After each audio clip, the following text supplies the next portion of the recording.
Everybody. Episode 102 of the On the Level podcast.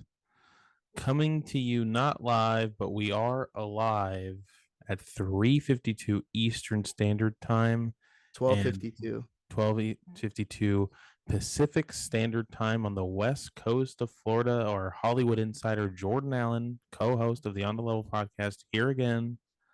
You said Hollywood, Florida. Hollywood reporter. You dirge. Oh, Hollywood reporter. Hollywood Video Zone, Jordan Allen. What up, everybody? Welcome back to episode 102.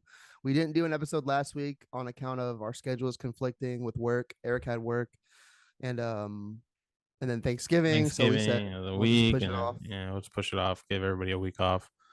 But plus it gives us some time to live a little and occur some things to actually discuss.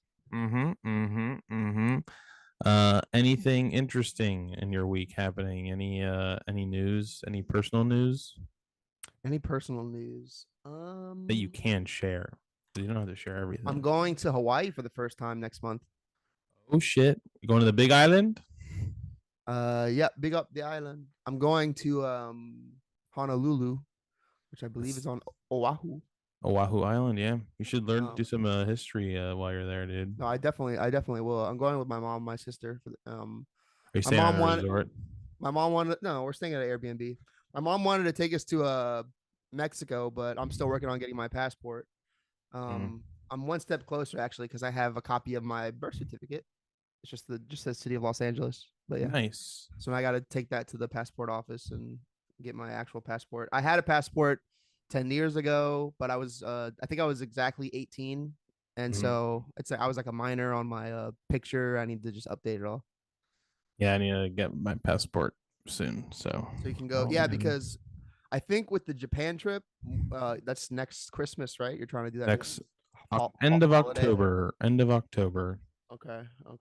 I'm trying to go to that, but I also figured we might as well try and go to South Korea and see Julian if we're gonna go all the way over there. That's a lot.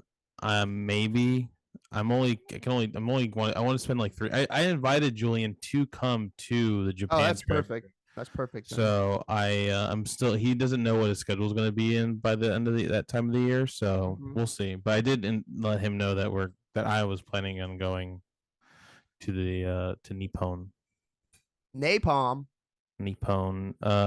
Hawaiian things you should do while you're there. Definitely go see the old Royal Capitol building. There's a lot of cool. You can go inside. Old Royal Capitol. It's like the old Capitol building or where the old Royal Palace was. There's this big ass crater that you should go to. It's on the Big Island. It's to the right. It's on the right of Oahu. This giant crater that's like filled in to be like it was like an old volcano, but it's filled in and it's like you can go inside and stuff. It's really cool. Try to go see. Can I see Maui? Can I see is Maui Maui's an island on the island of Maui? Maui's okay. If you're gonna go to another island, I would go to Molokai. That's to the right of Oahu, and that is like one of the last like real. You're looking at a map right now? No, I just know it. I was gonna say, where's the cliffs for people to jump off the what 20-foot cliffs? Like in what the fuck is that movie? What's that movie with fucking Jason Segel, Mila Kunis? Oh, Forgetting Sarah Marshall. Yeah. There's literally a place called The Cliffs, but that's not what I'm thinking of. Or maybe it is. I'm looking at the website. I know that place. This is a very stupid point of reference, but at the end of Sonic 2 with the wedding. I know it's a very popular resort in Hawaii, though. That's in Honolulu. Honolulu is very tourist heavy. You're gonna feel it's gonna. Yeah, it's the capital. It's very densely populated. It feels a lot like I would say like a Miami kind of like metropolis feel to it. I also think of another random reference would be Godzilla 2014, where Godzilla you first see him on screen. It's in Honolulu at the airport, and he fucks everybody up. You should also go. You should do a snorkeling. Go like deep sea snorkeling. I mean, I would love to do that. It's all My sister would if probably be you're down. yeah, you can find a place. It's not that they need the business. Maybe I'll see Kalila Kuhn. Kalila Kun. I'm going to Boston on Wednesday to hang out with Nick Triple G Gammon for his it's a post birthday kind of Gammon's celebration we're birthday's in doing. April. I don't know what honestly he got a raise and a promotion, so he's splurging, and then he bought us tickets to see the Celtics play the Heat. Oh, nice. Wednesday night. So I'm going Wednesday, staying Thursday, leaving Friday. That's dope. So we're doing it up big in the Bean Town. I know next year, I think for Nick's birthday, he was trying to do another Vegas deal. He was telling me, I wanted to go to with the Vegas. I go. I definitely. Oh go. yeah, for sure. Yeah. You know I'm there. If you're out there listening, you can come too. Show up. Show up, man. We'll be in Vegas all weekend. We're gonna stay in Trump Tower. Yeah. So that's what's going on. Happy. How was your Thanksgiving? I was gonna ask you that. Anything exciting for Thanksgiving? You went to the movies? Went to the movies. I went to the movies Black Friday, really, but yesterday. But you know, I consider it Thanksgiving weekend. Yeah. Did that. Ate really good turkey. What did you see? You don't have to talk about it too much, but what did you see? I saw Bones and All. I saw Timothy Chalamet's in that. And the girl from the Escape Room movies and Waves. What's her name? Sterling. Look it up. Look it up. Really fucking awesome movie. Everybody should go see it. Yeah, what directed by Lucas. To see that? Well, Lucas Guadagnino is the director behind Call Me by Your Name, and I loved Call Me by Your Name. Say no more. And it's Taylor Russell. She's a star. Taylor Chalamet is no Army Hammer cameos in this, I presume. No, but I didn't know what it really was about. I just knew Timothy Chalamet was in it. It was directed by this guy, and I heard it was. Do you know? Have you seen anything about it? I was reading the synopsis last night on Letterboxd though. It's about a girl traveling across the country and getting into some shit. Yeah, it's a romantic horror movie. That's how they've been describing it. So I won't spoil it because the twist it's not even really a twist if you watch the trailers. You see it in the trailers, but I didn't watch the trailers, so when it happens, I was like, "What the fuck?"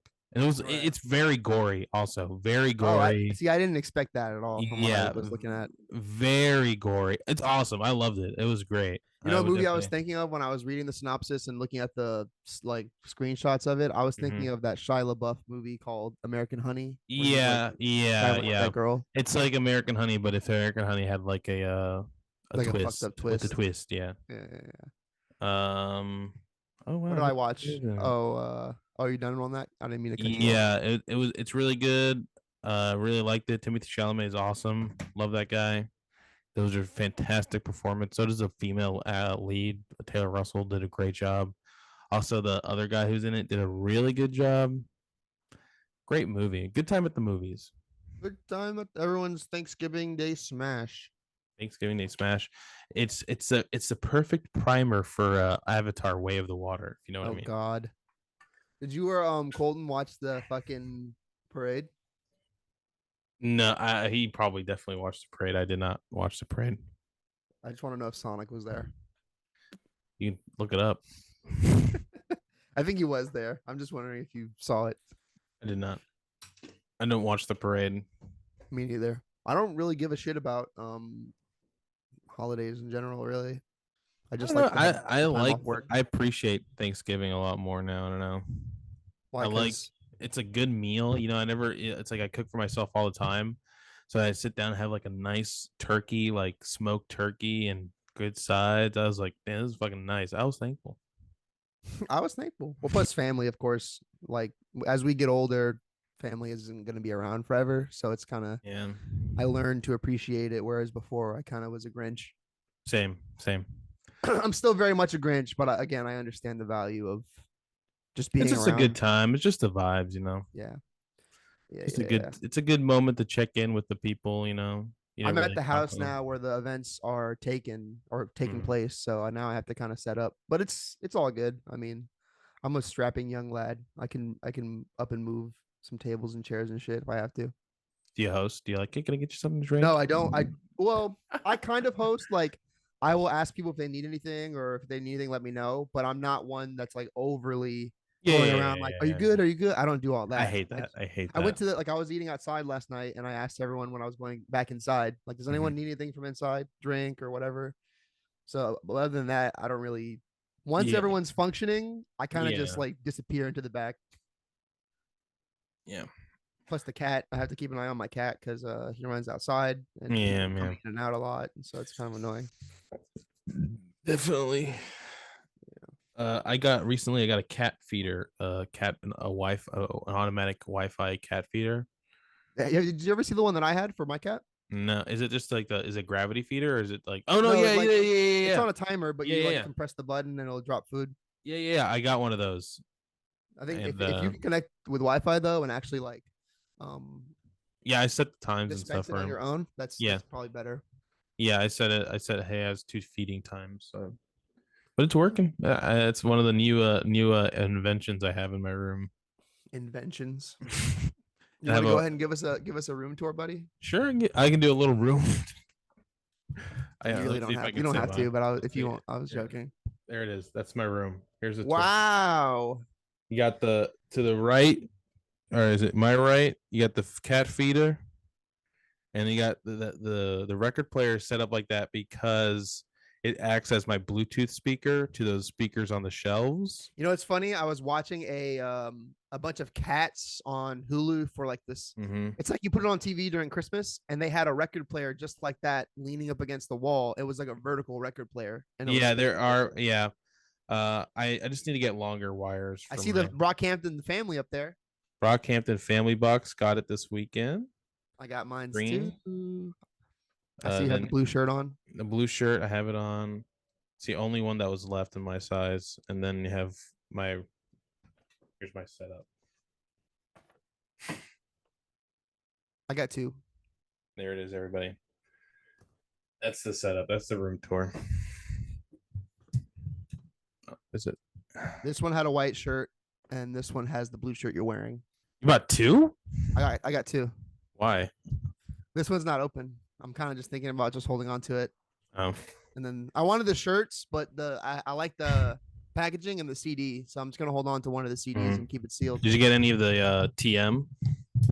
No, but I did buy some of their regular merch. Like I bought here actually, can I share my screen with you? Yeah. While we're on this Brockhampton subject. How will I know? Let me show you. Let me show you. And everyone Blow on your listening butts, everybody. creeping on me. Everyone creeping in on this convo. I also bought this shirt with the world with Texas on it. Uh huh. Oh, that's Kind of what it is. I never this was saw. dope. Obviously, Brockhampton started in Texas, and I also got I got Woodlands. I I like got that this one. I That got one's this good. one. I like Yeah, I that got one. this Yeah. one. Devil on I my shoulder laughing. I got the Jabari TM. Maybe Jabari Oh, TM. the limited edition ones. Yeah. To the Love this it's, I one. think yeah, the Jabari one's the only one that you can still Oh, pre-order. I love Jabari, so I have you've no been a ride or die Jabari fan, that's for sure. yeah, I love Jabari. So He's great. I also really like obviously like the Kevin one and the the Kevin Merlin one's one. good. The Merlin one's good. Cute. Shout Yeah, out. they have some cool merch. Kind of a average price for shirts, Yeah, $35. yeah, But yeah, yeah. the They could jackets definitely are charge more. wild, bro. The jackets I are mean, that's where they. I mean, I guess I understand. It comes with like a fucking. You can iron on your own patches, which is pretty fucking cool. I mean, if I had the cash, one yeah. day. While we're on the subject, what did you think of their final two albums, The Family The Family and and TM. I TM? didn't know TM was coming out until the day it was coming out. Cause I was just listening to The Family, and He announced it the day. Oh, my you're camera really went down. He announced it you the turned into a day. shadow. What is this called? White balancing. White balancing. Yeah, Kevin announced TM the day before it dropped. Like the day the family came out, he was like, tomorrow is the actual last album. Yeah, which was weird. And like, here's the thing: I was listening to the family, and like, I like the family a lot. I do actually like it a lot, and it felt like Kevin just like making up for kind of being himself, I guess. Like just like it was just a big old like, I'm sorry everybody, but I'm not really sorry. This is who I am, and then it kind of ends like, we're all gonna be together. We're fine. Yeah, what I got from the family was like, obviously it's 35 minutes of music Yeah, exactly, which he teased on Big Pussy because yeah, he had to meet the label requirement. yeah. And so he made exactly what was necessary. Mm-hmm. All of it was his voice, so no other members of Brockhampton Yeah, on the family, which was kind of cool and creative, I think. it was interesting. I In a wonder. weird Yeah, I wonder how much who helped. I wonder if Ramil helped with the production, because the production on it was kind of just. It feels like it Brockhampton. in a way, but not like. I feel like Roadrunner was polished. And this is Fair, not, fair. and Yeah, yeah, TM yeah. wasn't. Like I Roadrunner was was an gonna album. This is like, you can tell like they needed to release three more, like two more albums. They like, they're splitting up. Nothing's gonna change that. Let's just do it, and our fans will rock with it. Most other people won't. That's what exactly. I, I yeah, watched obviously I watched Fantano's review and he gave yeah. both albums a four, or like he And I, gave. but he's also a big Brockhampton fan, and I think he's coming from the other side of the spectrum, where he's like disappointed in them for like not trying. Well, I kind of And it's I more kind so of get like it. this wasn't the send off that they kind They of deserve. They, deserved. yeah, they deserved. Yeah, Like they're capable of like another Roadrunner or yeah, better. exactly. It was like a half-hearted send off. Like Yeah, yeah, it wasn't even like it was two. It wasn't even like it was one album broken into two. It was like Kevin did a thing, and then he's like, "All right, now let's actually make a thing as a group." But I have this yeah. other thing, and what I suspect was, well, he kind of says it on the family. If you listen to like the song called "The Family," Mm-hmm. he rapped about how he was like he was trying to go solo while they were on tour. Yeah, And so I imagine he was working on he had that other solo. solo Yeah, project. So I imagine he's working on his second solo project.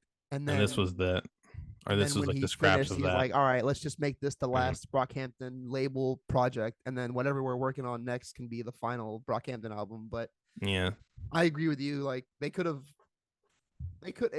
whatever was going on behind the scenes, it would have been nice to have a polished Roadrunner like yeah. Ginger level album.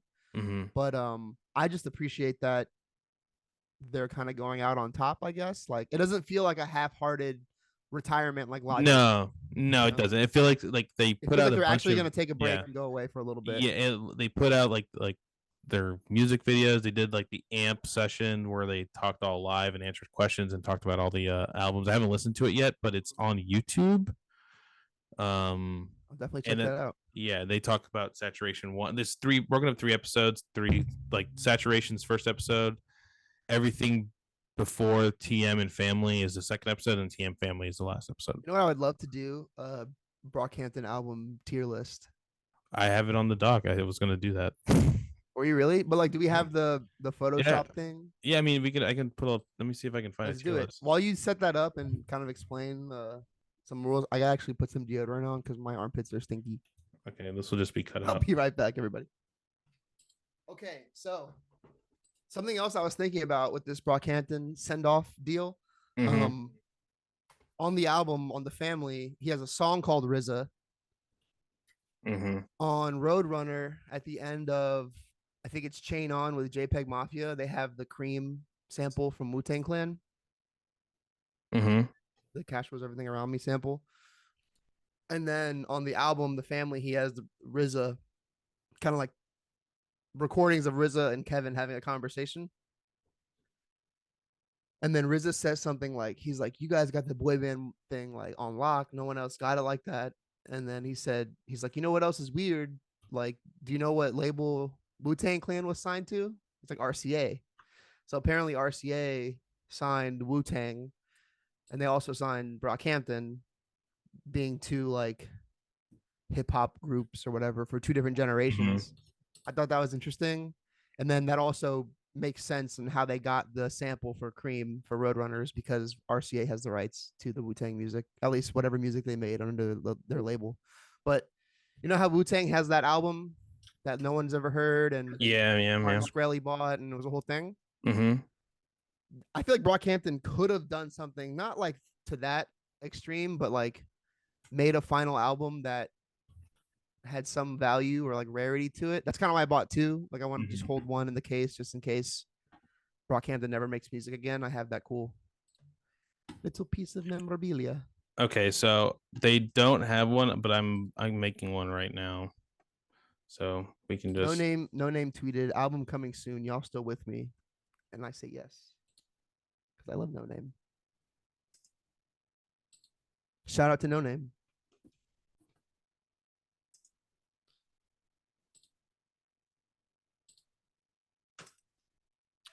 okay. Yeah, So TM. And on the TM album for Brockhampton, the only two tracks I really liked, honestly, were obviously Man on the Moon and New Shoes.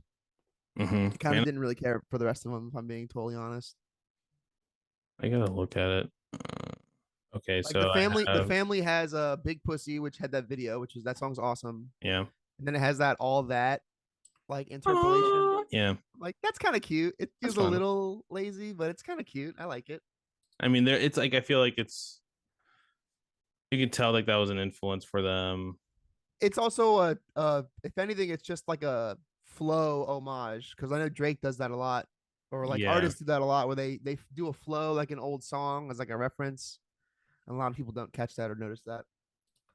All that's a little more obvious, but Okay, so I have iridescence, Brockhampton, Iridos the Clitus. saturation two, Is the trilogy three, one thing or is one. it It's separate. They're separate albums. individual? One Roadrunner. I have Roadrunner, Ginger. Can we see this? Is there visual? Yeah, I'm putting it together. So I'm just like I'm missing. What am I missing? I have iridescence, saturation one, two, three, Roadrunner, and Ginger. I'm missing the new ones. This week is Angela Yee's last week on the Breakfast Club. No, God damn it. I'll miss her. I mean, she has her own thing, but I mean, are they gonna replace her or just gonna be no. She well, I don't know actually if they're gonna replace her, but she's getting her own show on the network. Hmm. Breaking I have news. a headband. Sweet. My hair's kind of annoying me today. If you're listening to this on Spotify, please be sure to subscribe and follow because why not? Okay, so I have TM, Family, Roadrunner, Ginger, Iridescence, Saturation 3, 2, I and know 1. our boy Gert needs to have All American Trash in there. Okay. And I think for the masses, it doesn't matter, but for us, it does. It's kind of like Kendrick Lamar, where the masses consider Good Kid, Mad City his start, but like real fans are like Section 80 is kind of really the start. Okay. I mean, the real fans like overly dedicated, but those are at least not polished. Okay. Riding with them boys and girls, and we're high. All we want to do is have. So we have an S tier, A tier, B tier, C tier, D tier. That good? Yeah, that's fine. Here we are. Amazing, Eric. You're a freaking wizard, bro. Let's line these up. All right. Here we go, everybody. The Brockhampton tier list. Brought to you by On the Level Podcast by Jordan. This is and the Eric. final tier list for Brockhampton. I guess. Hold on, before you begin, I'm pulling up their actual Spotify. Okay, we can play some clips. This is a Spotify only segment. Can't play this on YouTube. Yeah, if I upload this to YouTube, what's gonna happen? It'll get claimed. I'm not actually really gonna play much of the music. I'm genuinely just play snips. I'm bringing it up for the years. Wait, can you try to share your screen? Yeah, let's see if it'll let me. We can do dual screens. Shout out Zoom. I don't know if it'll let me do that. I said that you can multiple people can share screens at the same time. Yo, that's pretty crazy, dude. Multiple participants can share simultaneously. Can you guys see that?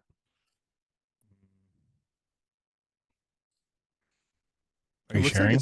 Yeah, I'm sharing. I don't see it. Wait, no, I do not see it. Sadly, I do not. I see on top your screen is loading. Oh, your share screen is loading. So maybe it won't let us do both. Let me see. Let me see. Let me see. All right, I see your screen. Okay. Your share screen is loading. It might be because it's recording that it won't do too. But hey. Yeah, maybe it's not that I don't need to share though. Yours is more important. Okay, so let me zoom in. I'm just bringing it up for the years so I can get our dates right, and like a track list if I want to talk about some tracks. Yeah. Uh, So we're starting with All American Trash. All American Trash. That album came out in 2016. That was the album before Saturation One. Brockhampton. Yeah, started working on the Saturation trilogy. I think they were just convert. So Brockhampton, for those who don't know, obviously I'm a staying over here. They met on a Kanye West Reddit called Kanye to the, and that was just like a very popular Reddit page where Kanye fans would go and talk about music, Kanye stuff, share music, and all of Brockhampton met on that I subreddit. think all the major members maybe is it all was Yeah, it all? Kevin and Merlin and Dom and like Amir is friends with Kevin, and I think Kevin knew Matt, so like a bunch of them knew each other, whatever.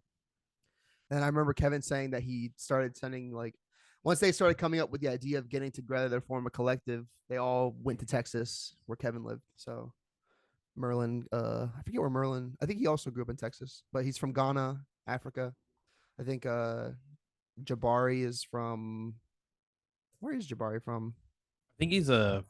I want to say he's from the Caribbean island. Yeah, I want to say he's from like Barbados or something. I'm double checking just to see. Hollywood Insider Jordan Allen is on the hunt for He's born Jabari Jabari September 3rd. Yeah, he's from St. George, Grenada. Grenada. Oh, dude, that's where my brother is. Oh, really? My brother's in Grenada, dude. That's where he's going Oh to vet shit, school. nice. Do you remember Everyday Struggle with Nadeska, DJ Academics, and Wayno? Of course, yeah. Nadeska is from Grenada as well. He fun fact about Grenada, my brother, he's in vet school, so he has a lot of long nights, and the only energy drink that they have on Grenada is Green Monster, the original Monster. That's all they have. I was this is kind of a sad fact, but it's kind of funny. When I went to go see my dad last year, he just Mhm. goes, "Hey, do you want a Monster?" Like as soon as I walked in, I'm like, no, I'll just take some water." Yeah, because I don't drink. I'm not a fan of. They don't even have a white Monster, the best one, like the zero sugar. They don't even have that. All they have is straight regular Well, yeah, they got a Monster. fucking fly shit over there because they're on an island. Yeah, I mean, you can't put So a fucking package of the white ones. I mean, I mean, they can't cost this. They have to cost the same. I mean, the shipping Monster over. Can put a white one in there for my brother, man. yeah, so All American Trash was their pre-album, really. It has my favorite. This reminds me of the really good Vice documentary about Brockhampton. I think it was about 30 minutes that Yes. released during the making of this, right? Or I think they put it out. did they put it out? I Vice, it was think on so. Vice's YouTube channel, I Let me believe. see. I feel like they made it at least. Yeah, if you just type in All American Trash on YouTube, Brockhampton documentary. Oh boy, Donkey's God of War Ragnarok videos up. Oh, I can't wait to watch that. We'll get to it, uh, Dad. We'll get to Dad of War soon. Don't Man of worry. War. That All American Trash documentary was put up 6 years ago by Brockhampton on their Okay, channel. okay. For some Check reason, that why out. did I associate with Vice? It's in that Vice like style, so I think Mm-hmm. it's just the styles similar. But it has a lot of good tracks on there that are like good ideas, like a lot of like good starting points, like Ben Carson and Michigan, Infatuation, of course, with Merlin, um, Palace, Flipmo, Home, Cotton Hollow. Great album, I think. If it was up to me, I actually go back to this one quite often, especially recently. I was gearing up for the last few albums. I've been listening to Home a lot and Infatuation a lot and Ben Carson and Michigan. So I would probably put this at like a B. I'd probably put this album at like a B. What say you? I agree with that. A B? I'll be with you. Solid Solid album. cool. Saturation One. the thing that kind of kicked it off, their big starting point. This was Right. when this released. It put them on the map. Everybody was made aware of who this group was in the rap community. Yeah, so this album came out 2017. Obviously, the Saturation Yeah. trilogy is 3 albums where they dropped all of them in the same year. They dropped this one in, I want to say it was March of 2017. Mm-hmm. It just says the year on Yeah. Spotify, but It was March because I remember Saturation. It ended. Saturation 3 came out like in November, or October, one of the two. Saturation 3 came out like December, bro. Yeah. But yeah, June 9th. I mean, it has classics like Heat. Starts off with Heat. Gold is arguably their most. I think our Gold is one of their biggest hits. It has the final track, Waste, which is good. Hella boys. It has all the Mi Amo Roberto skits, which I kind of miss those. Those are kind of cute. Me too. Shout out Roberto, man. Yeah, I wonder what he's been up to.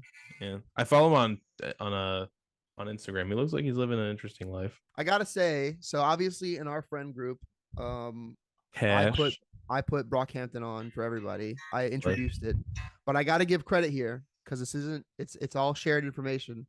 I was put on to Brockhampton by an old high school pal named Miguel Interalde. So if you're listening, Miguel, thank you. You set me and the boys off on a whole Brockhampton journey. He sent me on Twitter. I think he sent me Star, and he was just straight up like, "Yo, check these guys out. They're fucking awesome." And I'm listening to Star, and they grab my attention with all the noise references and everything, and I'm like, "That's cool." And then I hear Gold. I'm like, "Yo, this is vibing." And then I start getting on the train there. So yeah, shout out to Miguel. So Saturation 1, I'm gonna say A. Yeah, I'm gonna say A. Yep. Now Saturation 2, the follow-up. This is a big album, man. This is when I got on. When you started hitting me up when Saturation 2 was about to come out, he was like, "Yo, you were blasting that shit." Man, let's go over some of these songs, dude. This is a classic. To me, this is a classic. This is a classic album. This is a classic album. Start off with Gummy, the Kingdom Hearts style orchestra intro. These niggas take me for granted. What can help if I vanish? Queer. My shooters only speak Spanish. My favorite song on here is between Tokyo and Junkie and Summer. Tokyo, oh my god, Tokyo ruled my life. They never play this song. Welcome in a cold sweat. Sleepy. Put down the mic. They hit me with the what ifs and the what thens and the what wins. Summer. They're probably their best ballad song. Definitely. In the heat of the summer, you're so different from the rest. You know. All these songs are great, man. Here's the thing. Now we have to decide where on the A tier Brockhampton Saturation. Hold on. I gotta say for Garrett's sake, sweet. Licking me up like licorice. Think I need someone who can handle it. And then it has that Joba verse that it's funny how things can change. Growing up, I was a hose. My mom was even grades up. You want to finish high school, and after high school, you better get a degree because it's a doggy dog world. You can live in the street. Anyways, what were you saying? We got to figure out where this goes. Now, do we think between S and A, right?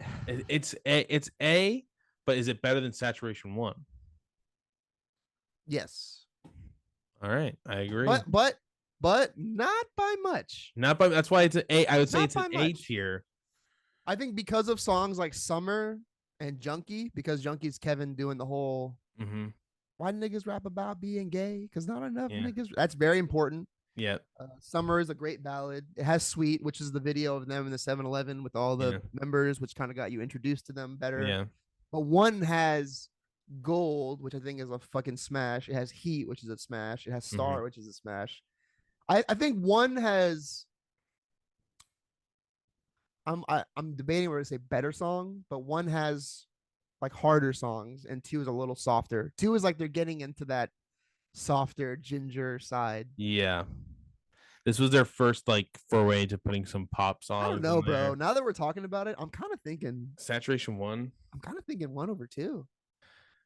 But also the album cover for 2 makes it a classic in my mind when I see it. Yeah, I love that album cover. Because it has a mirror. Can you zoom in on that? Yeah. It has a mirror in the car. The old fucking car. There he is. Yeah, like I want to say one for songs, but two for impact. Because two, to your point, two is also the one that everyone really caught on. Yeah. All right. I'd say Saturation 1. But then we got to start thinking what belongs in S tier now. I have two S tiers in my mind. So Saturation 2 comes out, huge success. They say, hey, third one coming out, Saturation 3 coming out 2 months. Everybody freaks out.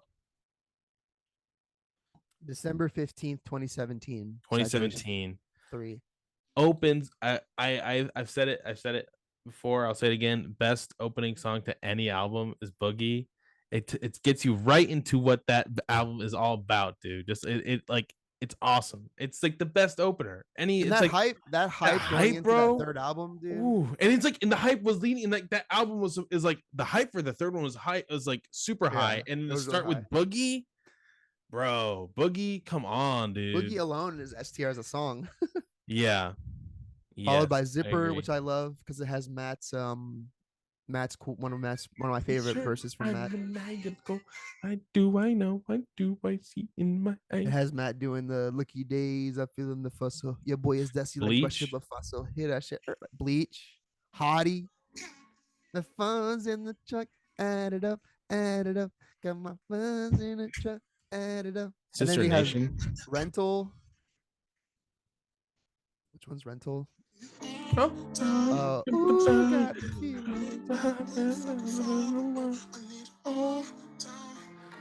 on, dude. Oh.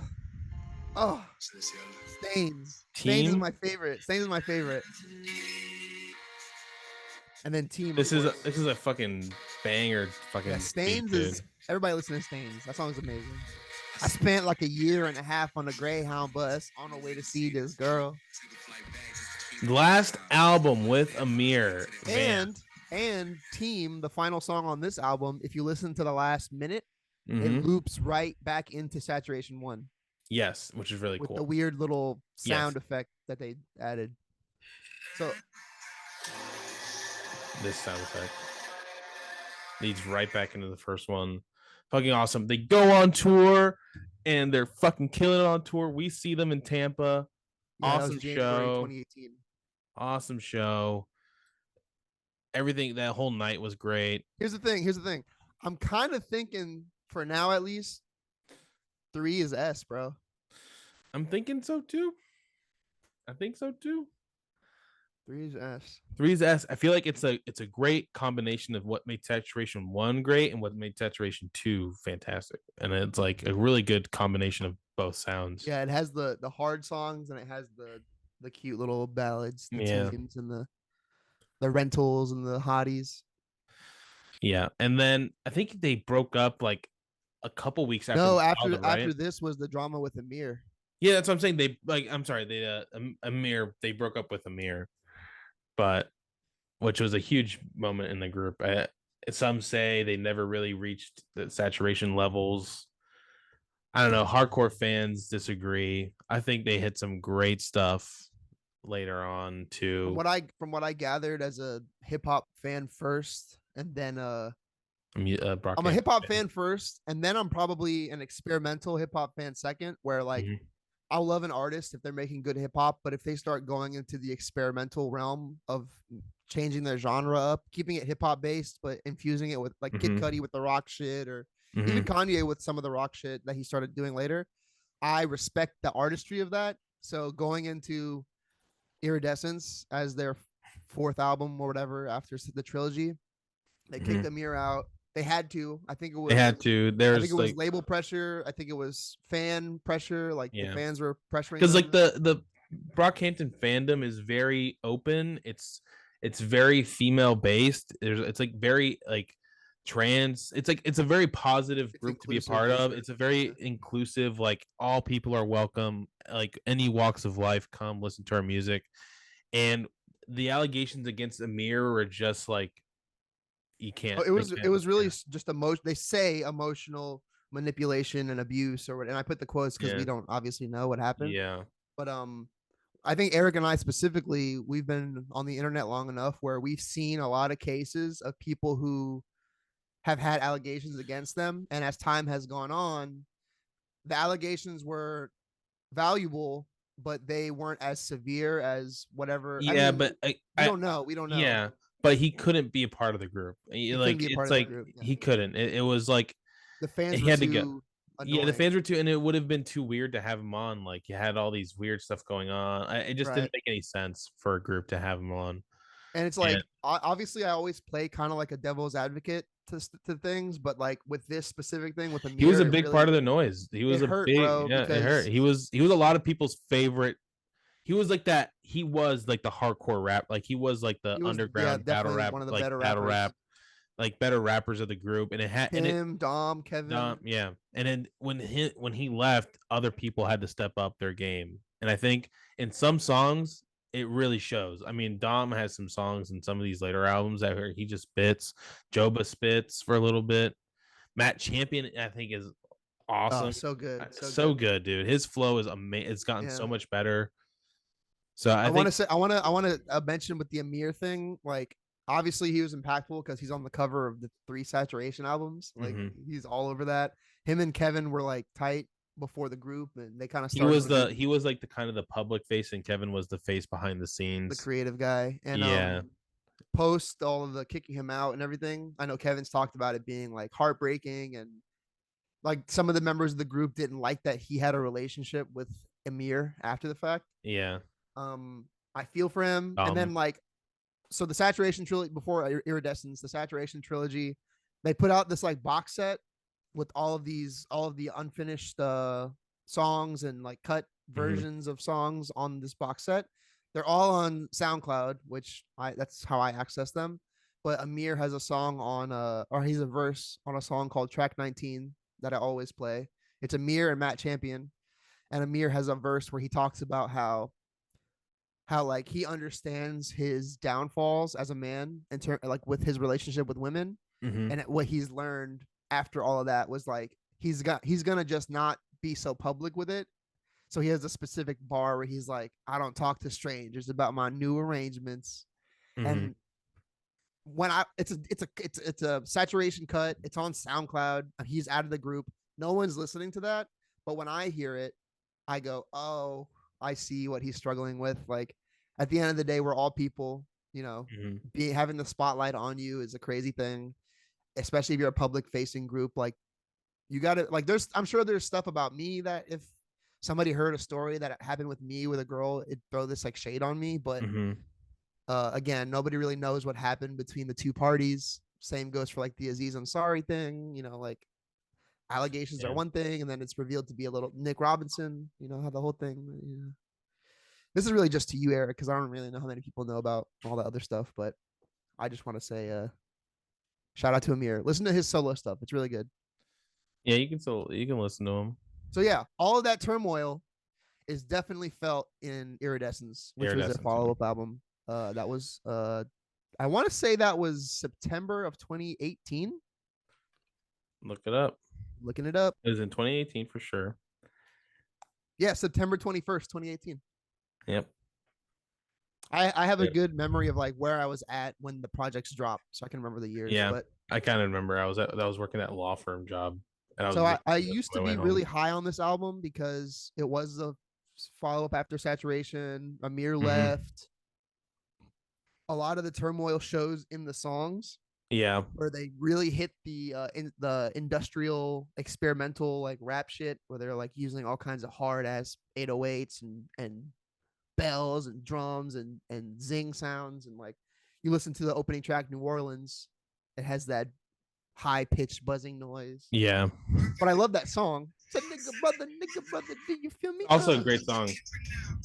Around now, that's a big reflection of it. And then right into Thug Life, which is arguably one of the most beautiful. It's a thug life. It's a thug life. I gotta get that back. Where the cash at? I like Where the Cash at.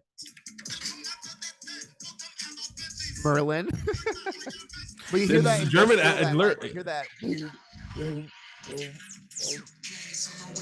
the bank, on my way to the And then bank. Joe. So yeah, everything between Thug I Life love this song. and Tape isn't my favorite. That's what holds this album back a little bit for me. Like this production of these horns when Merlin comes in, it's fucking awesome. When he's like, "Guess I'm too real." You hear that like Ghana trumpet sound, and then I think the close of that album. Closer's Fabric. In my bag. Yeah, the closing of this album is really good between San Marcos, Tanya, and Fabric. I think that's a good closing little trilogy there of songs. Tanya's good. Tanya's a good sad song. I love San Marcos, I love Tanya, and I love Fabric. Like I used to. This is a pretty big song, dude. Tanya is huge. Tanya was their pre-Sugar. Yeah. Because they performed it on Ellen. It's like a lovey ballad. Yeah, because it's a lovey ballad. The sentiment of the song is sweet. Yeah, so I think like a good chunk of this album in the middle doesn't really work for me, but I appreciate all of the other elements. I say here, high That's B. fair. That's fair. High That's B. fair. High That's B. fair. Now we move into Ginger. Yeah, going from Tanya and Fabric. There was stuff in between all of these albums that weren't really albums, like the 1994 Wildfire era. Yeah, 1999 Wildflower, 1998 Truman, and 1997 Diana. Those were that's like an Saturation and Iridescence. Those one of those songs is a classic Brockhampton song now to me. That is like pre-Sugar. Yeah, Wildfire. Come on, dude. That song is fucking banger, dude. My hands up high they go. My mouth is getting cold. 2400, I'm kicking like Magic Johnson. Got a couple chains off Slauson. Love that. Red hair looking like Charlie's Angel. Yeah. So shout out to those singles. I wish they were on. I wish they were on Ginger, dude. They could have. I don't know. I guess they're fine for what they are. I'm glad they released them. So moving in. There's a lot of Brockhampton stuff that's amazing that they never really put out. Yeah. Like we'll talk about it at the end, but Ginger, this is a sad album. It's a culmination of just like coming to reality of what the group is, and like after this I felt like it was there. Like honestly, after Ginger, I'm shocked we got as many albums as we did. Dude, I thought Ginger was the beginning of the end for them. Yeah, it definitely was the beginning of the end. But they released it was 2019. They released more music.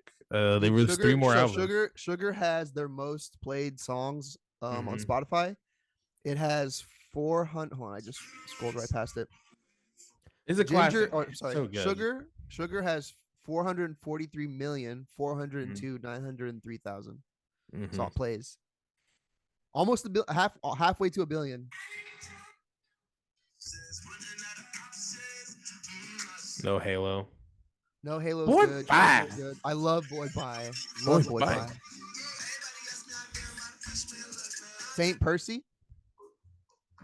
There ain't no love in the ghetto.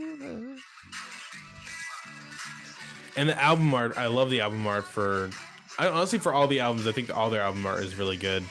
Especially like this one with Joba like kind of hugging himself from his past. I think he's hugging. He's like hugging another member, but it looks like he's hugging himself. I never really thought about it because I know Joba had the shaved hair. Remember he had the shaved hair when it started. He had shaved hair, and then during this era, he had like the long, creepy hair. Not creepy hair. Sorry, Joba, but the long. It was a shaved head and a mullet. Yeah. I've Been Born Again is one of my favorites on here. Big Boy and Victor Roberts. He's actually an artist. He was an artist because like during this era, Brockhampton tried putting on a lot of other artists. So they put on they had a video on their YouTube for an artist called Deb Never, who's like kind of in a similar genre as them. They introduced Dominic Fike kind of like to the scene. I think Dominic Fike he's obviously in Euphoria season 2 as Elliot, and he's also from Florida. He's from Naples. Elliot. He's from Naples, Florida. So Victor Roberts is the last song on Ginger, and I wish there was a way I could share my screen so we could see the fucking track list, but we're almost done.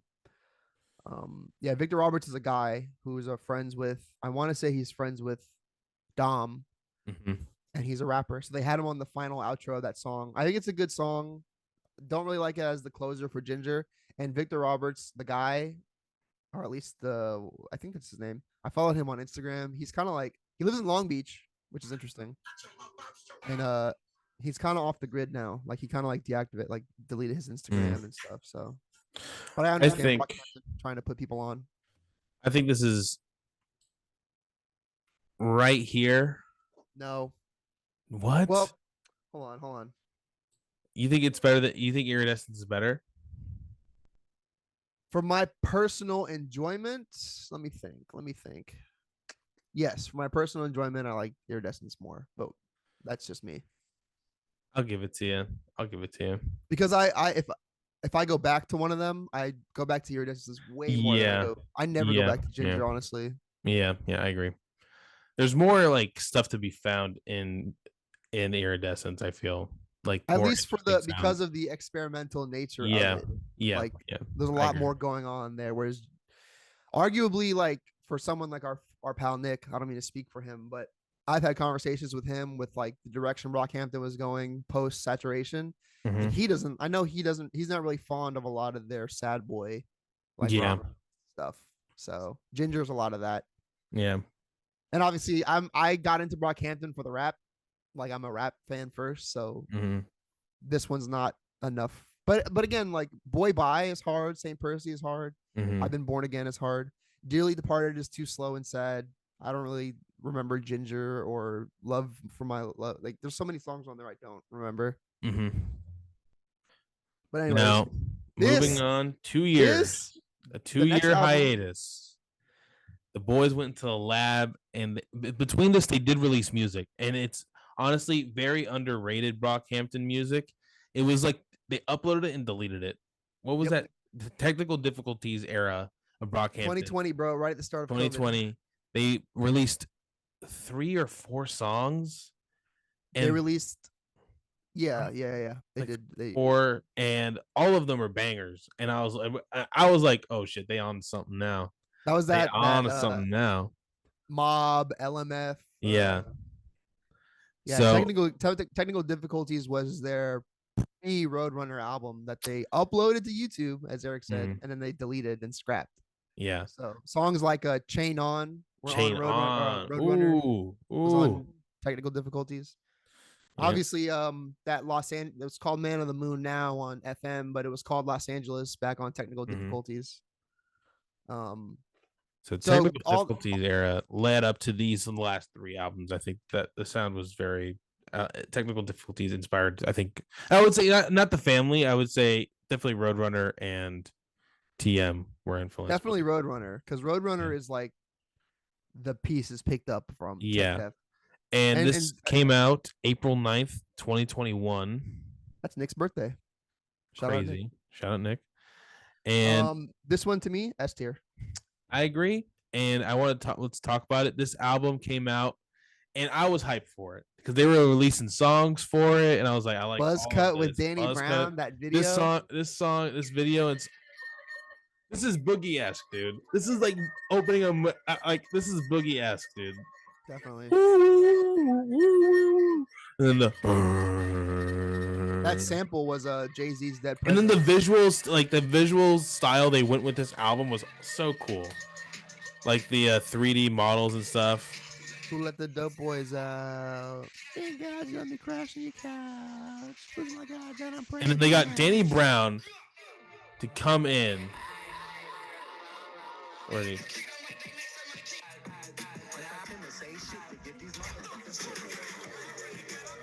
Crazy. They never have any feature artists, dude. Yeah, no. Danny Brown I think he is their first featured artist. Yeah, dude. That's not. Fuck yeah! Shout out Danny Brown. And it's Danny Brown blends perfectly with them too.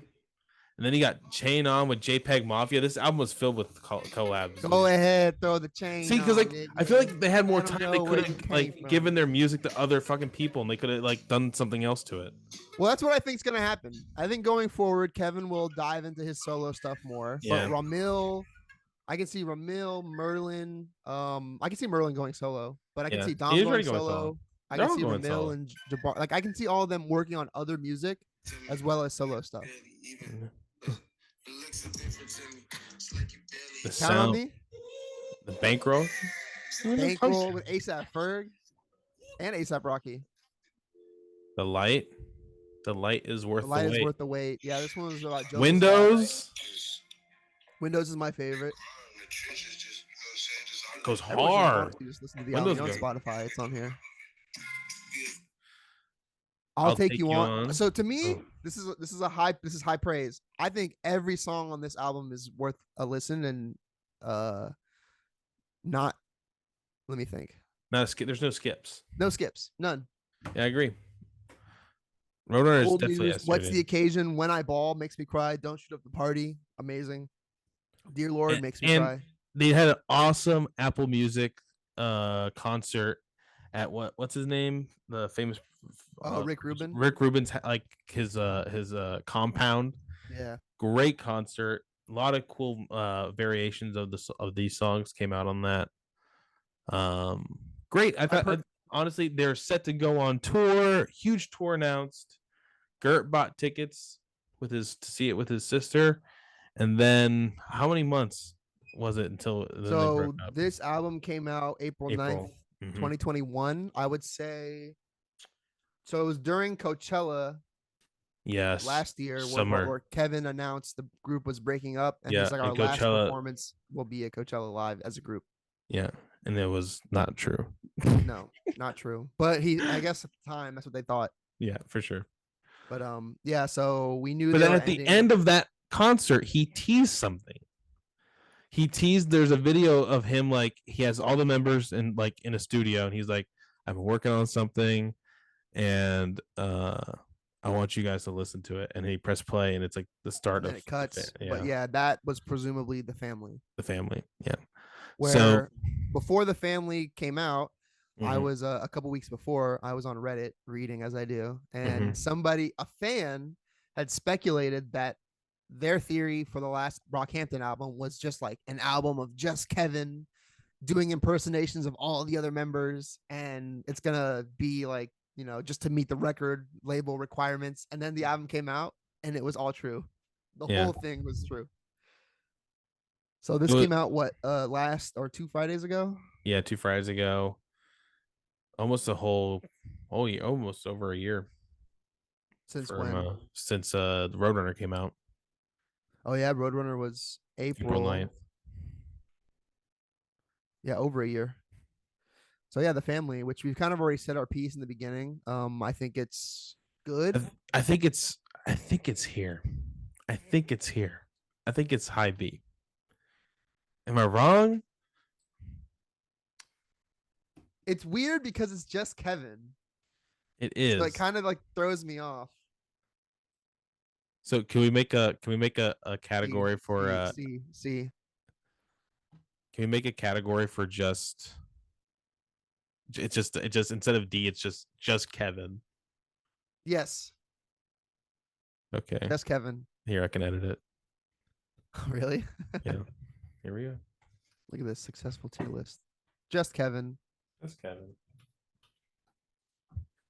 So I think like as a solo Kevin album, as a conceptual Brockhampton last album where Kevin's kind of like doing his own interpretation of what the group is, I think it's good.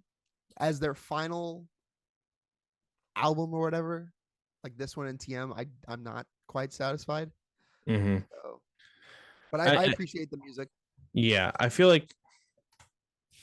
Oh, I can just change it here. Like my opinion on it is there's so much bad music out there. Yes, I agree. This is like just appreciated. The art, the visual art of it, the sonic art of it, the blending of the genres, the rapping.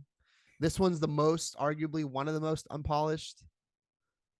This one in TM, maybe. Yes, I agree. And then TM, honestly, I haven't really listened to it enough as their final one. I've been listening to it a lot, and there's like a lot of good songs I like on there. Again, it just kind of feels unfinished, and I like it. I love Man on the Moon. To me, is a classic Brockhampton song. Oh, So Man on the much Moon is so, incredible. I made an anime AMV to Man on the Moon, and it has over. I think it's about to reach 200 views on YouTube. Nice. I like that you put Sonic in there. I did. Yeah, Man on the Uh, Moon's great. New Shoes is great, and then I think Keep It Southern is good, and Crucify Me is one that's kind of like popping around in my mind. mm, Also, so the final song on The Family is called Brockhampton, and it's just mhm. Kevin like saying thank you to all the members for Yeah, like I think what it's they. nice. I like that more than the finale of this one, TM called Goodbye. Yeah, I agree. Like I don't Uh, even kind of remember what the can finale we of Goodbye was. let's see if we can cut this if this happens. I'm gonna FaceTime Gert, see what get his live reaction to this tier list. Also, wait, I have one thing. S Okay. tier. I put Roadrunner in front of 3.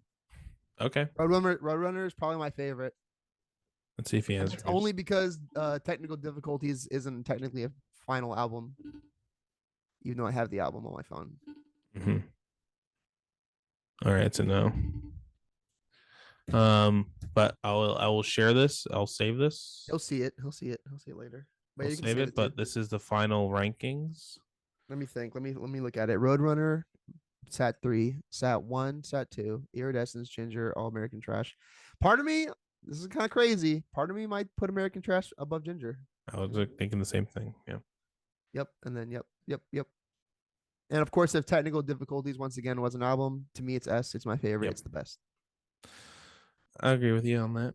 And Kevin also agrees because I think in The Family, he says the last real Brockhampton album was Tech Death or whatever he says. He did So say that. Yeah. yeah.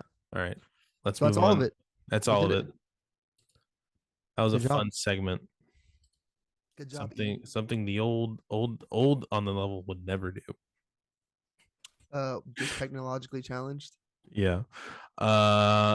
Let's do you want to talk do you want to move into uh the last episodes of Atlanta? Do you want to do video games?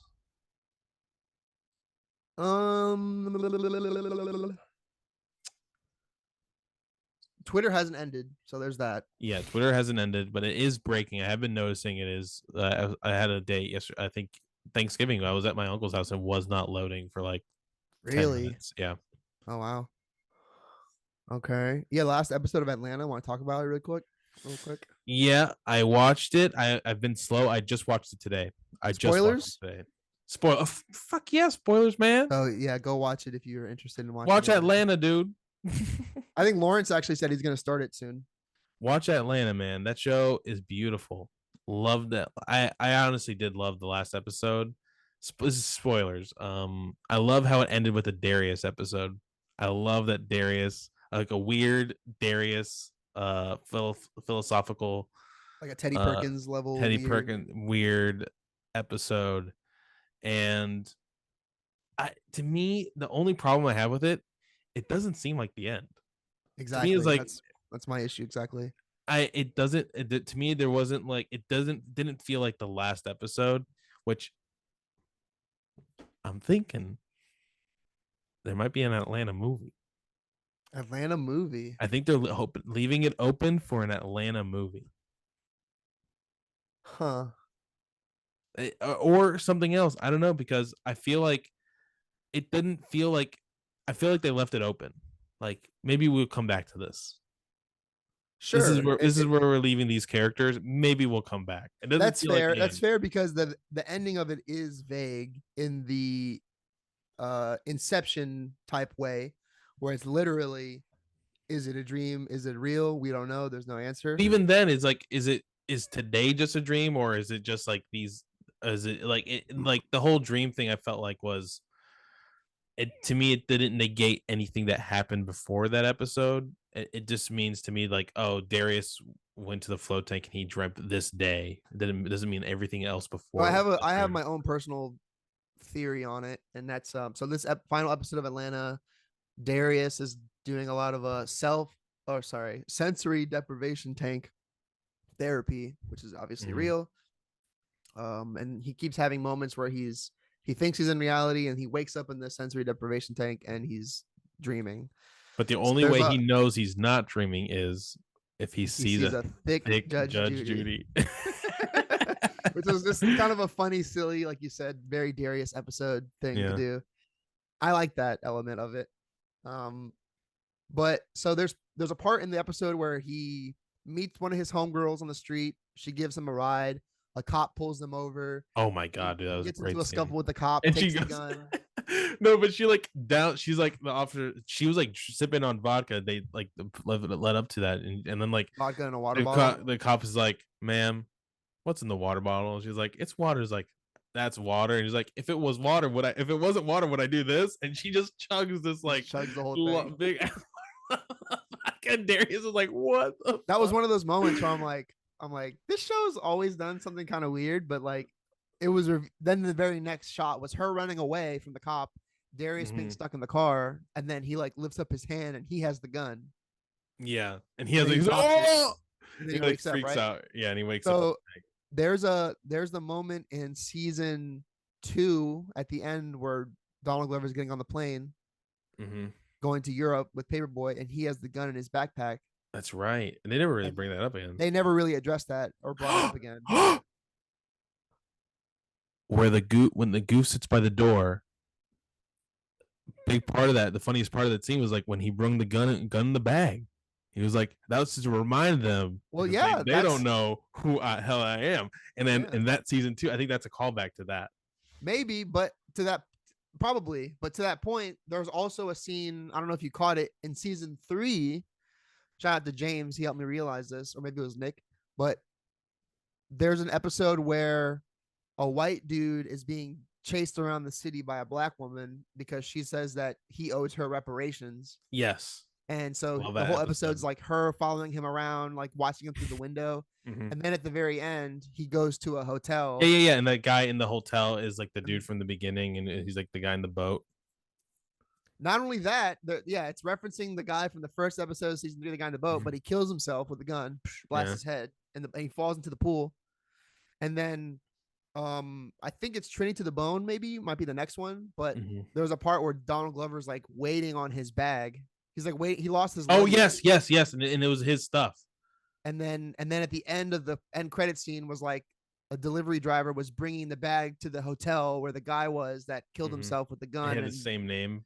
So I'm wondering if this gun thing with Darius having the gun at the end too, and like, I'm just like, is the gun like a representation of a dream, or of like it's kind of like a telling, kind of to your point about the goof who sat by the door, where it's like he's making a commentary that black folks have to assimilate to white culture or to things, but at the end of the day, when it comes down to it, like, we'll do what we have to do.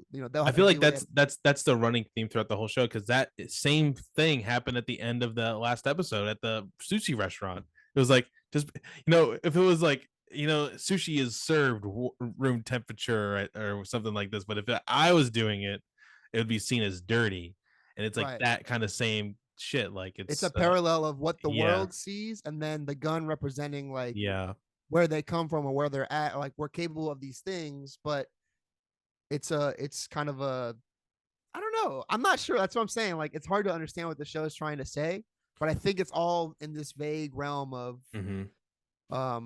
people are more than just what they appear, and we have more. I'm telling you, dude, I feel like they're gonna make a movie. Hiro Murai is gonna direct it. Donald Glover's gonna produce and write it.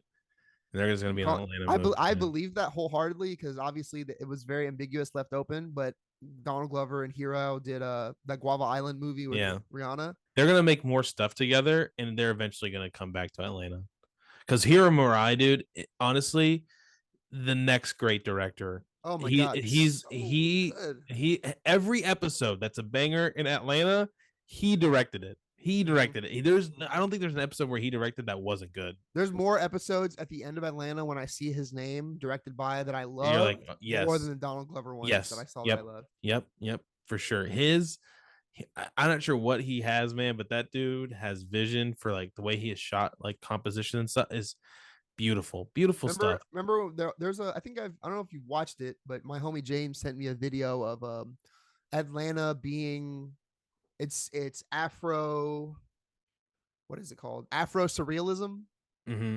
I where didn't it's know. like Donald Glover's take on the idea of surrealism through Black culture in a way that, like we said about Twin Peaks, was like kind of based in reality, but then there's moments where it get weird Yeah. and fantastical and Mhm. unexplainable. This show is that, Yeah. for at least that was Donald Glover's intention, I think, to tell a Awesome. I love it. I yeah. love that all that stuff about Atlanta, dude. Shout out Atlanta. Uh, I have a similar feeling to the finale as I do to the Brockhampton stuff, where it's like I appreciate the story and what it did and where it went, Mhm. but it's not quite the finale I wanted or had Yeah. in mind.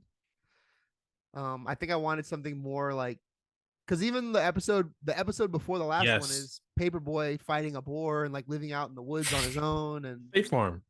it was a good episode. But then That I'm was like, fun. for the second to last one, though, You know what episode was really good? The episode before the goof who sat by the door with Van and Ern in the forest with their daughter.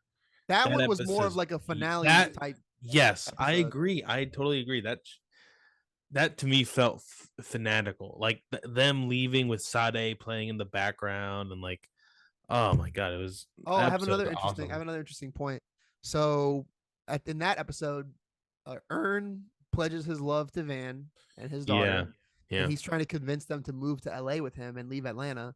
Hmm. And Van's whole thing is like, the family's here. Why do you want to go all the way over there? Like, he's like, I want you guys. And Hmm. Paperboy is living on the farm by himself. Hmm. He's pretty much over it. Like, he's traveled. He went to Europe. They've done it all. Whatever. He's sick of the city because the Soldier Boy killer, the Oh crankdown my Soldier Boy, god, whatever. that was so funny. Love that episode too. So, but there's through line with Paperboy and Earn, where Paperboy never fully, from what I got from it, he never like, he wanted to trust Earn, but there's so many moments where Earn like drops the ball, Yeah. bringing the gun, um, being, remember the whole episode where Earn like was getting revenge on a TSA woman for not letting him on the plane, and so he sets up this whole elaborate plot Oh my god, for yes. her to publish her book and get press, and then he hired Yes. these kids to fuck Yeah. with her, and she Yeah. started crying on the news, and it was a whole thing. Yeah. And then Darius and Paperboy are like, you went through all that to just get back at this lady? And Ern's like, yeah, she doesn't know who she's messing with or whatever. So again, it comes back Goof to by this the whole door, like, man. I it tell comes you, back to the, he is the character from Goof by. That's why I think Goof by the Door might be the best Atlanta episode. Just like from like a weird best of the non crew member Atlanta sure, like the episodes. spinoff, the Montague episode, the Yes, Teddy yes, Perkins, the yeah. I think it's the best of those. I think easily, and like, I think Teddy Perkins for me is my favorite. but I would assume Darius is in that. So that's a crew episode. I'm talking about Fair. episodes like the high school kid who's has to try out to get the scholarship, See, but like wait. So Treating by the Darius was in Bone that. episode. Darius was in that episode, so it's a crew one. But Donald Glover is Teddy Perkins, just like he was Tyler Perry, Mr. Candy, That's a crew episode. That's a crew episode. Because Van was in it with her kid. Yeah, that's a Which I crew love that. episode. I love that one too. Yeah, That one was really good.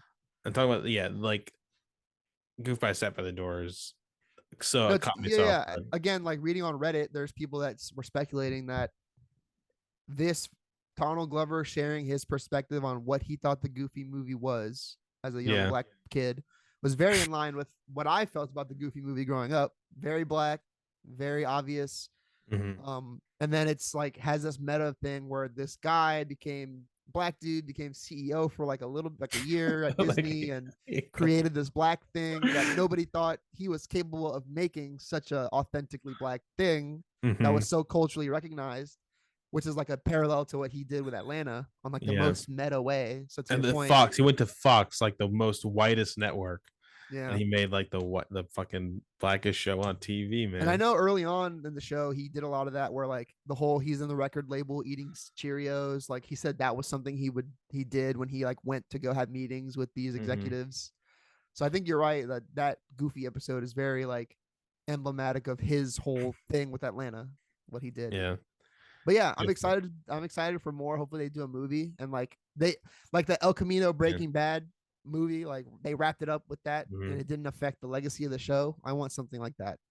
Mm-hmm. I mean, it's Hulu could produce it. I mean, it could be like a Hulu original if they want. If Hulu wanted to put the money up for it. Just saying. I mean, it wouldn't cost much, right? Nah. I mean, honestly, there's more Hulu like original movies that probably would cost more. I don't think the show was.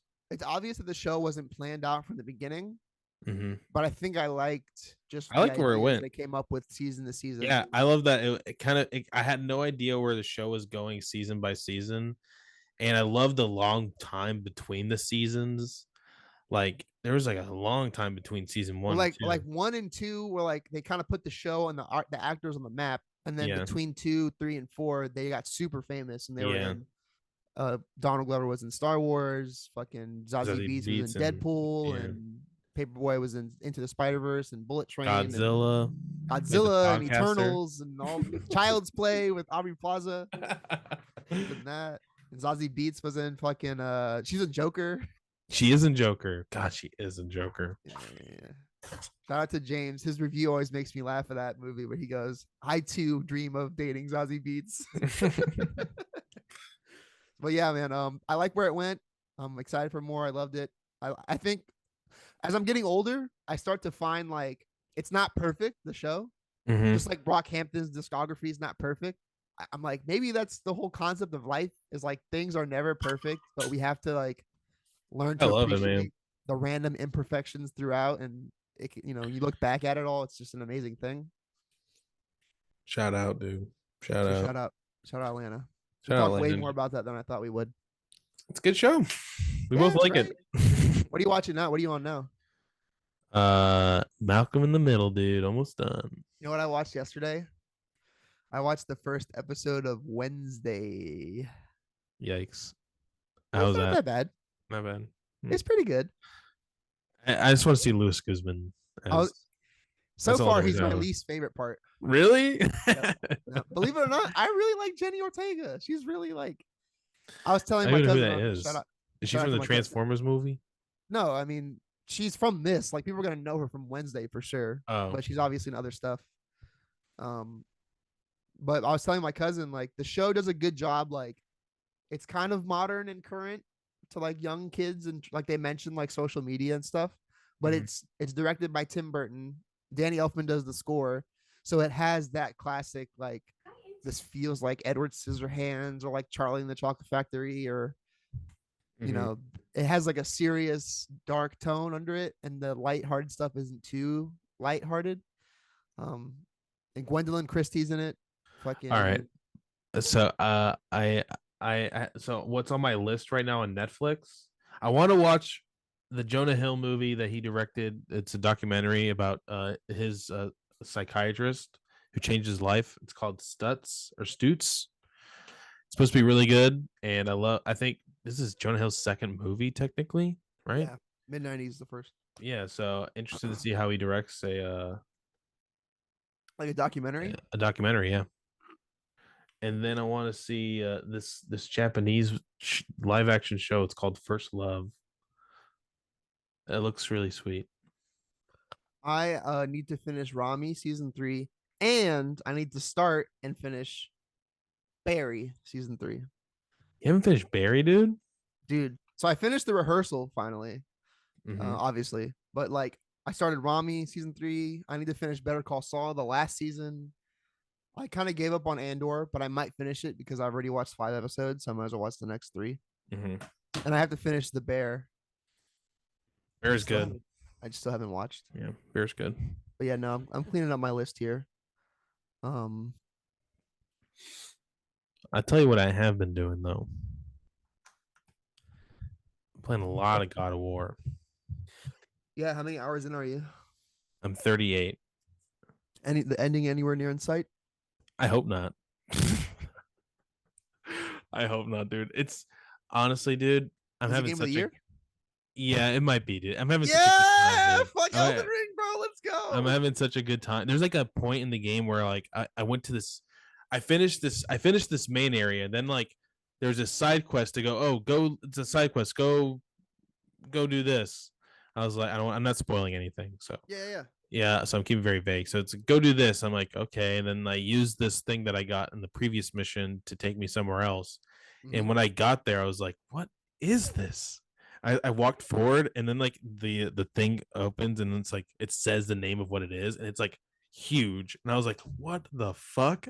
And then like all of a sudden, like this dragon comes in, just like, "Brah!" And I'm like, oh my god. And I'm like, and then like this huge area just sets itself up, and like I'm in it right now. I'm towards the end of doing that area, but I was like, whoa. I literally breath taken away. It was like one of those like, this is this is a little much. This is a lot.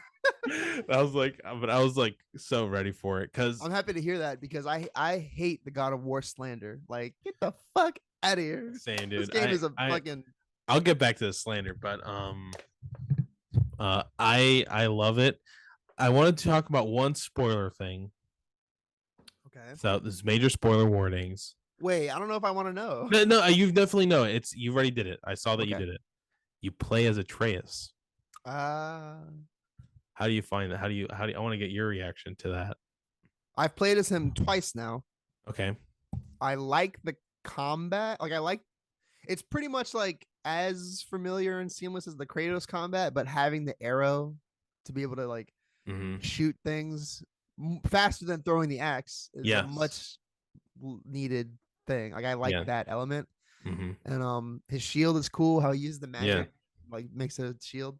Mm-hmm. Um, I like that they play with the I fact that was he like. shocked, dude. I was shocked when they let me play as him. I was like, "Oh my I god!" was kind of shocked, but as And soon then as I it saw the happened, I was skill like, tree, and I saw the skill tree. I was like, "Oh!" I was yeah, like, "Oh, yeah. you play as him for a long time." And I I'm was like, shocked, but then I thought about Last of Us, yeah, Last of Us 2, yeah, Uncharted. They all their Sony games have like a second character that you eventually control. So once I realized that, I was like, oh, duh. But I was definitely hyped when it happened. yeah. Wasn't expecting it. I'll tell you that. And there's a moment that to me happens in the game. I think a little much later than that, but it's a moment that oh, you'll know when you get it So there. so you're But so much further in the game than I am. I what's think the I said last thing on that the happened? Let's what's I am I just met Agrabota and completed the forest with her that's with it. Atreus. Yeah, that's it. I'm lining up the things that happened in my head. I met Agrabota. She's been waiting for me. Yeah, it's pretty We far. It's pretty far. I, I saw the flashbacks of or not the flashbacks, but the it's not The even really a spoiler, prophecy. but the prophecy of Fenrir and the Ragnarok and all that. Yeah, Yeah, yeah. and she, And how you know, he's the champion or whatever. And that's as far as I've gotten. So I haven't, and since then I've just been playing Sonic Frontiers. but you've left Agabode, or are you still hanging I'm with still in the forest. okay. I'm like doing like the little. I already pretty much you go to her house and then wherever whatever's next, I'm on the way to in the forest. Okay. Yeah, you still have to play as that. But yeah, the moment I'm talking about is pretty far from that.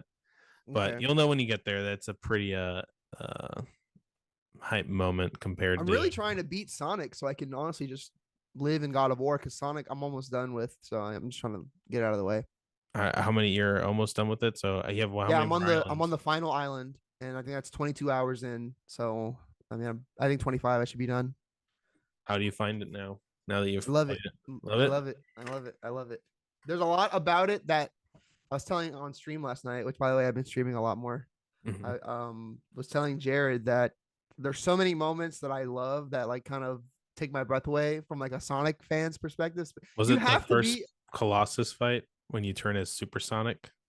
that was one of them. That was an awesome Jared, moment. it was weird. Patrick got to that moment, and like we're about to play Warzone, and Garrett and Jared were like, "Share your screen right now." And shout out PlayStation. The sharing your screen on PlayStation works flawlessly, Nice. flawlessly. So he showed us that fight, and then like Yeah, Jared let's watch. when he goes supersonic, Jared goes kick his ass, and then and fucking flies around his fucking. Oh, signing in. Can you see my screen? Yeah. Ah, damn it. I gotta put in the code for the fucking 1 second, 1 second, 1 second. This was last night. I was up very late. I finally figured out my stream setup though with the computer and the camera and the Mhm. PlayStation and the audio. I figured it out, bro. It was a huge pain in the dick. Watch this. You sharing your volume? Thought I did. It says that I am.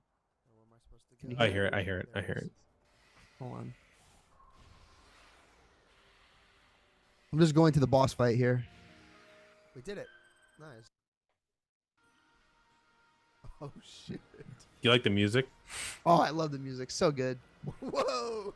This is wild. Look at this boss, bro. Now, it's like for a Sonic game? What is this? What is this? This is not at all a Sonic I'm used to.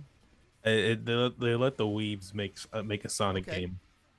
Got a little shield. That's what happened. Action. The final moment really got me hyped. Of course. How do you like the story? I think it's very interesting.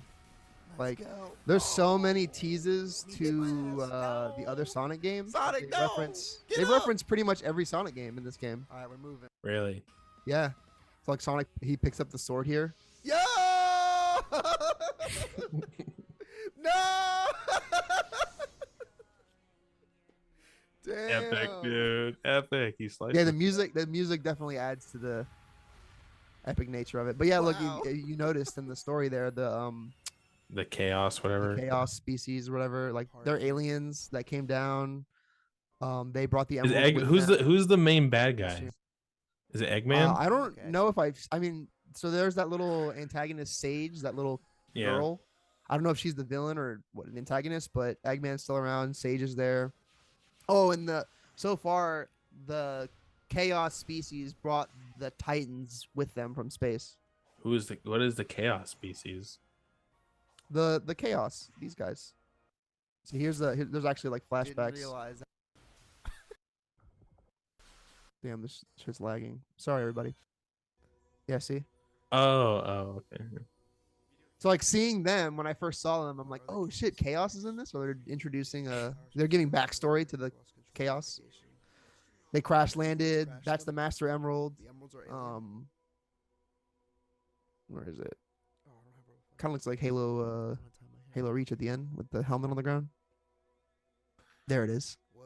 The Master Dude, Emerald. the green emerald, dude. But dude, they reference the Emerald fell from space. Sonic 3 and Knuckles like more than See? one way. They reference there's like a temple and you're there with Sonic and you see Knuckles and then it literally flashes back to the 2D 8-bit game and Knuckles is like, we've been here before. And I was like, whoa, that shit took me way off guard. That's funny. They reference Dark Gaia. They reference they reference the Mystic Ruins in Station Square. I'm like, what? So yeah. Aside from like, I think this game is definitely for Sonic fans. Like you kind of have to be a fan of Sonic and the lore to care. But I do think the gameplay is fun enough that anybody could play it and have fun with it. I'll definitely pick it up when it goes on sale digitally. It's on sale right now, bro. Not digitally. Is it Not digital, digitally? no. It's cheap like on Amazon and Best Buy, and it's like $30, I think. Half off what I paid for. Is it on Never mind. No, but yeah, no, obviously not game of the year, but one of my favorites that I've played this year so far, and I'm not even done. Like I have fun just doing the thing. I'm really excited for the next one, whatever they're gonna do. So you teased it, but the game awards are happening. You want to end with this? Let's end with this. Okay. I don't want This to is do for the gamers. This is for the gamers. We'll end with this. We're gonna fill out our game of the year card. Are you at sharing the your Game screen or am I Awards. sharing mine? I will share mine. Cool, dude. Here it is. The Game Awards website, everybody. Are you gonna watch the Guardians of the Galaxy holiday special? No, sadly not. I will not be doing that. I will not be doing that. Okay, so game of the year we have Plague Tale Requiem, Elden Ring. Oh, I gotta sign in to vote. Oh, jeez.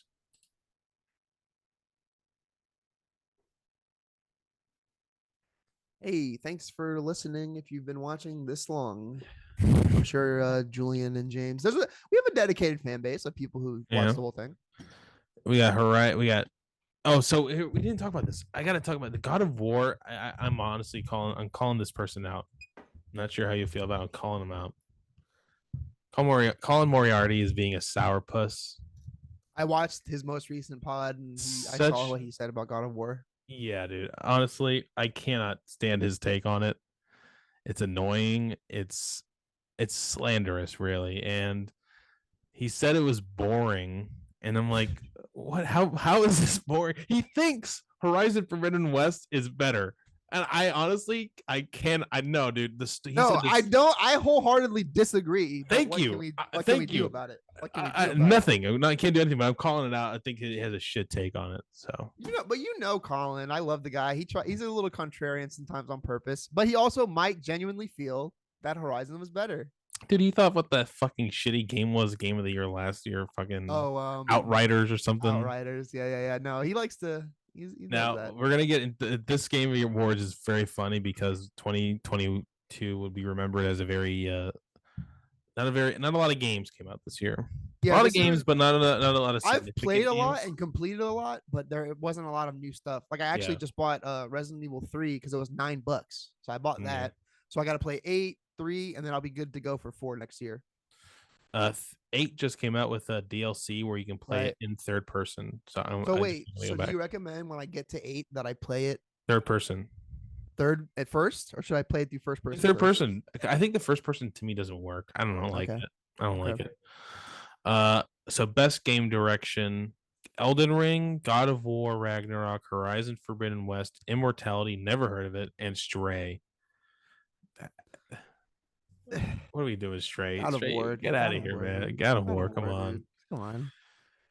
Come on. Out of all of these games, maybe Horizon second. It's the most like it's like the most movie like. So it's a directed thing. So best narrative, I probably would go Elden Ring best narrative just because I think the lore in it is so good and the storytelling was really good. I mean, if you're talking, I didn't play Requiem or George R.R. Martin, if he wrote it, it's kind of the narrative king, right? Best art direction: Elden Ring, God of War, Horizon Forbidden West, Scorn, and Stray. This is a decent category because between God of War, but it's like 3 games. All these games have been in previous categories so far. There isn't one. There's Scorn is the only new entry. Is the only new game. So for my personal taste, God of War and Stray have beautiful art, amazing art. But I think Scorn pulled off this new take of this H.R. Geiger. Geiger, and but apparently it's like a lot of hidden penises and fucking and a lot of stuff in there. I mean, like on an artistic level, it's cool that it worked. Yeah, but they made it work in the game, so I'll give it to that. I'll Scorn. Best score in music. I've never listened to Plague Tale. I listened to Elden Ring's fantastic. God of War is really good. Not know what this is, and Xenoblade Chronicles. I mean, like, look, I can't speak to most of these games, but like the Xenoblade franchise has great music. Elden Ring has great music, and God of War has great music. The other two couldn't speak to it. Yeah, same. So I'll leave it up to you. I'll go Elden Ring. The music in Elden Ring got me hyped so many times when I was like feeling down and out.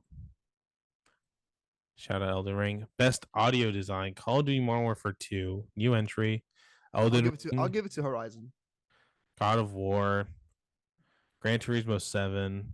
Horizon only because I genuinely like the sounds that all the robots make and all the weapons and cool. I have no horse in the race. Yeah. Best performance. Okay. Yeah. Now we're talking. This is a good category. Ashly Burch. No thanks. And Horizon. No shade either, but no thanks. Charlotte McBurney from A Plague Tale Requiem. Christopher Judge from God of War Ragnarok. Manon Gage from Immortality. What is this Immortality game? God of War Ragnarok. Sonny Soljic. I am placing my vote for Christopher Judge, baby. Same. Easy. He is killing it, dude. I love his performance. Sonny is okay in Ragnarok. I think he's better. Better. But he's our best games for impact. I don't think we played any of these. Do we want to vote? No. Citizen Sleeper looks cool. I think it's the only game I would play. This one. I haven't played it, but I'll vote for it. Cool. Best ongoing game: Apex Legends, Destiny 2, Final Fantasy 14, Ooh, Fortnite, or Genshin Impact. it's like personal preference. Like I don't know. I don't play any of these. I play Destiny if Yeah. anything, but the other 4 I don't.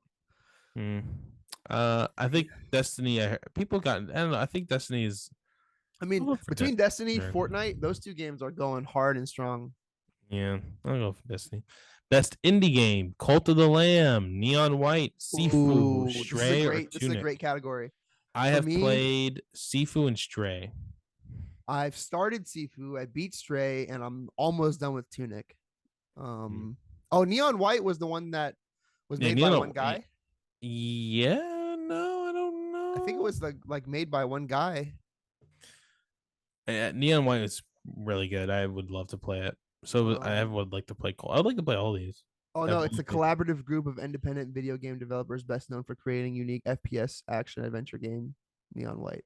So, I can only speak to the ones I've played. Probably, see, it's like Sifu for combat, but Stray for like art and atmosphere, and Tunic. I'm gonna give it to Tunic, bro. I'm gonna give it to Tunic because Tunic came out on the Xbox first.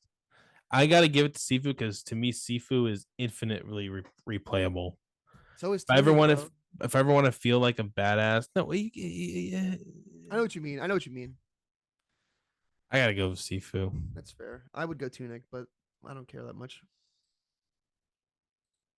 I give you got your audio design with Horizon. Oh, great. I would have switched easily. Okay, we'll skip this one too. Best mobile game. Genshin Impact mobile game. Best community support. No thanks. Destiny. Innovations in accessibility. Jordan, you're very very into it. So we got. I won't. We got God of War Ragnarok against The Last of Us Part 1 for. I would give it to. It's really between those two, but I would give it to. I think Last of Us has more accessibility options. Okay, Last of Us gets it, and I'm basing that off of all the accessibility features they put in Lost Legacy and Last of Us Part 2. Mm-hmm. Best VR/AR game after the Among fall. Among Us VR. There it is. We'll vote for Among Us for the shits. In the best action game: Bayonetta 3, Call of Duty Modern Warfare 2. See, this was where Sifu should have won. But again, Bayonetta 3. It's I don't know. Neon White, man. I don't know. Action game. I played some of that Ninja Turtle game. That was fun. I don't know. I feel like giving it to Bayonetta 3. Whatever. That's fine. Let them have one. Platinum doing their thing. Best action adventure game. Okay. Plague Tale Requiem, God of War Ragnarok, Horizon Forbidden West, Stray, Tunic. Best action adventure game for the best action adventure game combining combat with traversal and puzzle solving. I don't like these categories. No, they suck. I don't know. God of War. I don't know. I want to say Tunic, but I God of War is gonna game of the year too. Like I don't know. Give it to Tunic. Tunic gets one. Sure. Best role playing game: Elden Ring, Live Alive. Pokemon Arceus is in here. What? Triangle Strat. I've only played one. It was Elden Ring. I've only played Pokemon, so that's probably not the best. This will win it. Let's give it to Xenoblade for Julian. Julian gets one. Best fighting game: DNF Duel, JoJo's Bizarre Adventure All Star Battle. On, bro. Sifu. Best fighting game: Multiverses. Sure, Sifu gets my vote. It's a fighting game, right? Oh yeah. I mean, what? Best family game: Kirby and the Kirby. Forgotten Land. Give it to Kirby. Give it to Kirby. Yeah, looking at all these Kirby. Fucking around out here. I want to play that. I do want to get that and play it. Dude, we have 11 more categories. Best sim and strategy game: Dune, Spice Wars, Mario, Total Warhammer. Give it to Mario. Give it to Mario. Sure. Best sports game: F22, FIFA 23, NBA 2K23, Gran Turismo, Ollie World, dude. Vote for Ollie World. Yeah, sure. Roll 7. Shout out. I've never played it. Best multiplayer game: Call of Duty, Multiverses, Overwatch 2, Splatoon 3. Okay. Whatever. Content creator of the year: Ludwig, Carl Jacobs, Logwig, and Nibelian. Nibelian is not a content creator. And Cutie Cinderella. A shout out, I do. Cutie Cinderella. I like Cutie Cinderella. I like Cutie Cinderella is the best. Give it to her. Give it to her. She's the only lady on here. Sure, we'll give it to Cutie. We love Cutie, don't we, folks? Best debut indie game: Neon White, Norco, Stray, Tunic, Vampire Survivors. Best debut. Debut. I just remember the announcement of Neon White. I remember Jared getting hyped for that. Yeah, I give it. And I like Tunic. Sure. What about Stray though? That's kind of a debut, right? Yeah, it was a new studio. It's pretty good for a new game. New studio. It's the first game you play as a cat. Vampire Survivors is supposed to be really fun. I don't know. It's up to you. I'd say Stray probably. Give it to Stray. Give it to the cat. Best adaptation: Arcane, League of Legends, Cyberpunk Edgerunners, The Cuphead Show. This is easy. Sonic the Hedgehog 2, and Uncharted. This is very easy. God, why is Uncharted here? You know who to give it to. Yeah, baby. No, no, I found my place. No, it's Edgerunners. I took it back. Easy. But most anticipated game: Final Fantasy 17, Breath of the Wild, 16, dog. Hogwarts Legacy, Resident Evil 4, Starfield, Legends. Now this is a good category. Even though it's most I am so excited for all of these. If I'm the most anticipated, it's between Zelda and Hogwarts for me.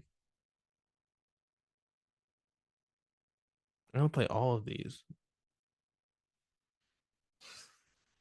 Give it to Zelda. That's all right. You're excited for that, right? Yeah. There you go. I have to poop.